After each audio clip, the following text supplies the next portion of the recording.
Thank you for your service. I want you to all remember you took a constitutional oath. It was a little bit different for an enlisted man than it was for an officer, but we all promised. That's because you were made a gentleman by proclamation. Well, I'm not sure if I was a gentleman, but I was a naval aviator. I'm Blaine Richardson. I'm a 30-year retired Navy captain aviator. I did Vietnam, Persian Gulf War, Haiti, and this war. I no longer trust my federal government.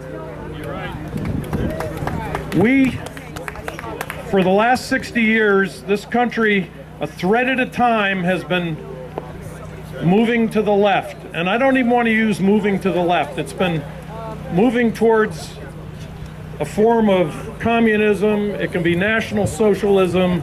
It doesn't really matter. But we've been moving to a system that has abysmally failed across the world. Not only in Italy, but it failed in Germany, it failed in Russia, and for some reason they think it'll work here. What disturbs me, and when you all think about it, is we all arrived a couple of years ago not really seeing what the state of the nation was. And in recent history, the integrity of the federal government, in my opinion, and it's probably shared by a few of you, has gone down the toilet. We have an IRS that was led around by the nose by the administration, and you'd assume the people in management positions there would understand when they're being asked to do something that isn't correct.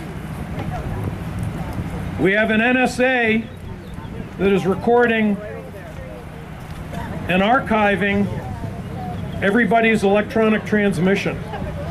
And I feel a little bit sad for the younger folks, because when I was a kid, you could bang the phone. When you hung it up, whatever you said, however stupid it was gone forever. Well, I have news for you young folks. They will be able to tell you what you buy, what you eat. You young ladies, they'll know everything about your menstrual cycles, because they can already do that at Hannaford's if you're using a credit card. But they'll be able to determine whether you're going to be worthy under any administration for health care or any other service that this government has now enslaved everyone to. I'm running as an independent because I've had it with both parties. They've thrown the veterans under the bus. The administration has systematically lied to us. Not disinformation, I mean purposeful lies. If you like your doctor, you can keep your doctor. If you like your insurance, you can keep your insurance. This oath I took when I was 22 to uphold the Constitution and protect it against all enemies, foreign and domestic, and to lay down my life carrying out my orders, not unlike enlisted people took too. How many of you guys out here are disabled? There you go. The oath and the promise that you made to your country was that you would lay down your life carrying out your orders. The promise this country made is that we'll take care of what's left of you. Well, if you've had the opportunity to go to a VA hospital and see our children, 18-year-olds, 20-year-olds, and the condition they're in and how poor of a job we're doing, and losing 20 veterans a day to suicide, has got to stop. The promise must be kept to the people that have gone on the line to protect your freedom. Next issue, Second Amendment.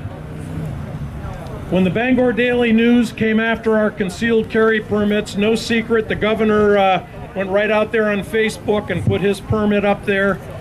I went out and got all the permits for the rallies that we did, and we invited the governor, and he said, well, we're not real sure. And I said, well, I know how to get them out there. We decided to do it right in between the two buildings over there. and we had a 15 below zero wind chill, horizontal snow. Probably some of you were there. It was Mainers. It was Republicans, Democrats, Independents. It was Americans that were at that gathering, and there were probably about 200 folks there. Well, by no mistake, right up in that office from where we were speaking was the governor's office, and he saw his citizens down there standing up for the Second Amendment. And Sharon, his state police bodyguard, came down and said, "Blaine, would you mind if the governor said a few words?" And I said, no. And that's when he made his declarative statement on the Second Amendment. And I would submit that if Governor LePage was the governor in Nevada, right now the Maine National Guard would be standing between the federal government and that rancher.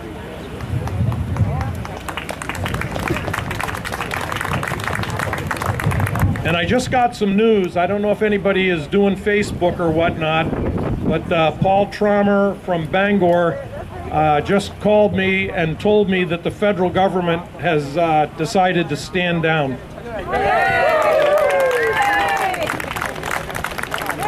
So, yeah, so probably a very smart thing to do. I am the only candidate running that is a veteran.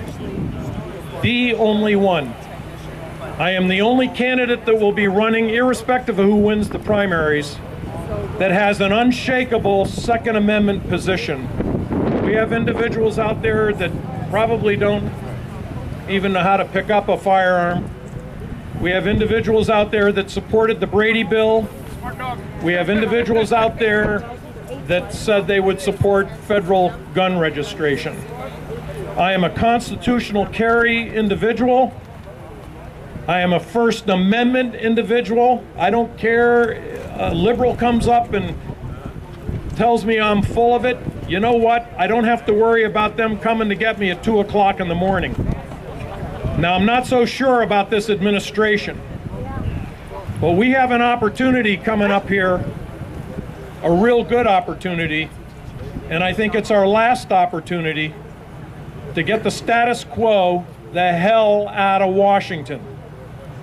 I don't want another incumbent down there. Both parties, both of them, have gotten us exactly where we are today. So I'd submit to you, if you're happy where we are today, go ahead and vote for the status quo. But if you want your country back, you need to be looking for the candidates that are not politicians. My career was the profession of arms. And when I get down to Washington, I will be back here to hold town hall meetings. When's the last town hall meeting you've heard from anybody down in Washington that we've elected here in Maine? Never! Never! Yeah, there you go. Fire Congress! If you were in the 2nd District, I need 2,000 signatures as an independent to get on the ballot. We're well over 1,500 certified signatures. I'm collecting signatures personally over there. I'm not hiring people to do the hard work. And when I get down, I'll do the hard work for you. I'm a committed Tea Party individual. Finances here in America, I've got that down. It's one word: no. We are so can anybody here describe anything that we can look at or imagine that's $1 billion? And we have $17 trillion in debt? Folks, we have no more money. It's gone. And what I'd like to remind you is you're the United States. You're America. This is our country. And we can take it back together. Thank you. I'm going to be walking around with my little hat collecting funds. Thank you.